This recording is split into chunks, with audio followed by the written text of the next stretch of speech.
आते हैं। जबकि मैं कहता हूँ ये योग जो है बीमारी करने को दूर करने का साधन नहीं है। योग तो बहुत ऊंची चीज़ है जी।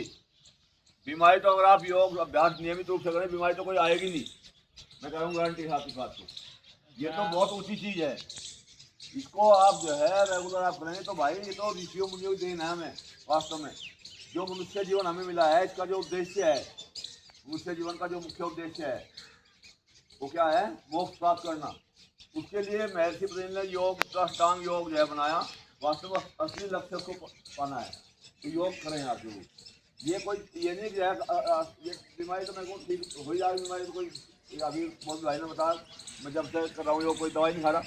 और वास्तव में कह रहा हूँ ऐसे बहुत लोग हैं कि जो योग करके जो है दवाई से उनको मुक्ति मिल गई। लेकिन मैं कह रहा हूँ कि ये बहुत अच्छी चीज़ है। तो रोज़ आप लोग ध्यान जरूर किया करें। उस परम पिता परमेश्वर का ध्यान से गृहस्थी के लिए भी लिखा कि आधा घंटा सुबह आधा घंटा शाम को जरूर परमात्मा के लिए बैठना चाहिए। पहले लोग बैठते थे गाँव में भी मैंने देखा बड़े बुजुर्ग बैठते रोज। सोमवार ही कहा इसमें का कुछ हो रहा था तो ये जरूर बैठो भाई, मगर ध्यान नहीं लगता जी। लगेगा। बताओ ध्यान का तरीका बताऊँ। ध्यान जो है अभ्यास और वैराग्य, आप दो चीज महर्षि पतंजलि ने बताया, अभ्यास वैराग्य तन निरोध है। यानी उस मन को रोकना तरीका बता। आप रोज बैठो भले ही न लगे कोई बात नहीं, उसका तरीका मैं आपको बताता हूँ कैसे लगाना है आपको मन को।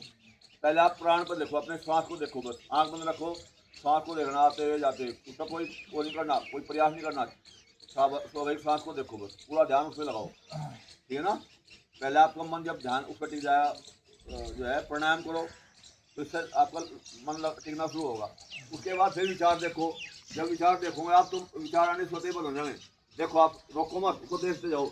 जैसे कहीं चलते हैं ना रील, ऐसे जा रही ऐसे, तो धीरे धीरे वो आने बंद हो जाने सब विचार। और फिर एक बात और बताऊँ आपको कि ये मन क्या है? मन भाई जड़ है, प्रकृति से बना है। जड़ वस्तु अपने आप नहीं चलती। कोई स्कूटर है, मोटरसाइकिल आप देखते हो, जड़ है अपने आप चलते, हम चलाते हैं, चेतन चलाता है उसको। ये मन भी हम ही चलाते हैं, अपने आप जाता नहीं भी। जिस दिन आप इस बात को समझ जाए ठीक है कि ये मन जड़ है, ये अपने आप नहीं चलता, तो आपको ये चलाना रोकना धीरे धीरे सीख जाएंगे।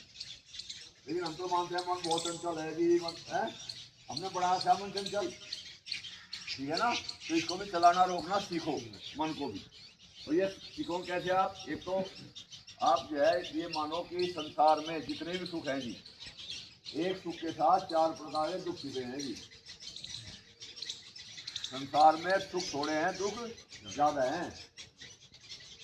तो जब हम ऐसी वो करें तो हम संसार से हमारा शक्ति हमारी कम होगी।